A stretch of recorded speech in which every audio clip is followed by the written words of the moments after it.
Hello friends, তোমরা কেমন আছো? আমি কিন্তু বেশ ভালো আছি।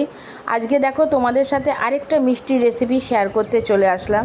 আম কিন্তু এখন খুবই সস্তা, তো এই রেসিপিটার একটু ডেমো আমি তোমাদেরকে আগেও দেখিয়েছি। তো সম্পূর্ণ রেসিপিটা নিয়ে আজকে চলে আসলাম তোমাদের সাথে শেয়ার করতে। তো চলো দেখো, প্রথমে আমি কি করলাম, একটু কাজু বাদাম আর চিনিকে একটু পেস্ট করে নিয়েছি। তারপর দেখো এখানে আমি দুটো আম ভালো মতন ছুলে এর একটা পিউরি বার করে নিয়েছি। এবার গ্যাসের মধ্যে একটা কড়াই বসিয়ে তার মধ্যে আমি দিয়ে দিয়েছি বেশ খানিকটা নারকেলের গুঁড়ো। এটা আমি আগেও বলেছি তোমাদেরকে যে আমি এই গুঁড়োটা কিন্তু অনলাইন থেকেই আমি কিনি, কারণ বাড়িতে কিন্তু সবসময় আমার নারকেল থাকে না, আর নারকেলের যে কোনো রেসিপি করতে গেলে আমি কিন্তু এটাই ব্যবহার করি। তা দেখো এটা হালকাভাবে একটু ভেজে নিয়ে তার মধ্যে যে আমি ম্যাঙ্গো পিউরিটা বার করেছিলাম সেটা আমি দিয়ে দেবো। এটাকে কিন্তু ভালো মতো নারকেলের সাথে একটু মিশিয়ে নিতে হবে। মেশানোর পরে দিয়ে দিয়েছি খানিকটা দুধটা দেওয়ার পরে কিন্তু বেশ খানিকক্ষণ একটু ভালো মতো রান্না করে নিতে হবে। তো তবে তোমরা ভয় পেও না, এটা কিন্তু নরম থাকবে না, আস্তে আস্তে কিন্তু জিনিসটা সম্পূর্ণ শুকিয়ে আসবে।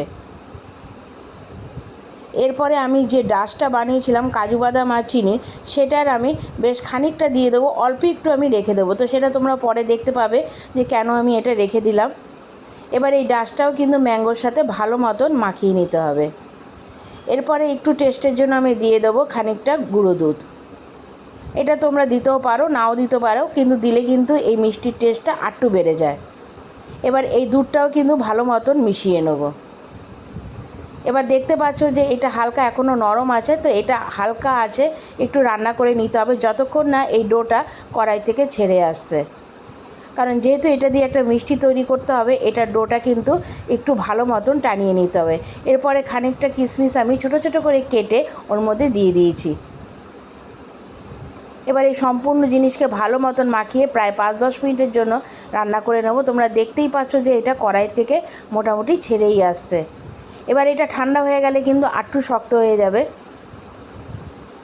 এবার ঠান্ডা হওয়ার পরে আমি হাতের সাহায্যে একটু গোল গোল লাড্ডুর মতন তৈরি করে নেব। রেসিপিটা কিন্তু খুব সহজ এবং খুব অল্প সময়ের মধ্যে হয়ে যায়। অবশ্যই তোমরা এটা একবার বাড়িতে ট্রাই করো। আর যে কাজু বাদাম আর চিনির পেস্টটা আমি বানিয়েছিলাম তার মধ্যে খানিকটা আমুল দুধ দিয়ে যেই লাড্ডুগুলো বানিয়ে রেখেছিলাম সেগুলি আমি কোট করে নেব। দেখতেও ভাল লাগে আর খেতেও কিন্তু দুর্দান্ত লাগে। তা রেসিপিটা কেমন লাগলো অবশ্যই আমাকে কমেন্টস করে জানিও। ভালো লাগলে একটা লাইক, কমেন্টস আর এটা কিন্তু বন্ধুদের সাথে অবশ্যই শেয়ার করে দিও। আর আমার চ্যানেলটা সাবস্ক্রাইব করে দিয়ে কিন্তু তোমরা আমার পাশে থেকো। আসবো নতুন নতুন রেসিপি তোমাদের সাথে শেয়ার করতে।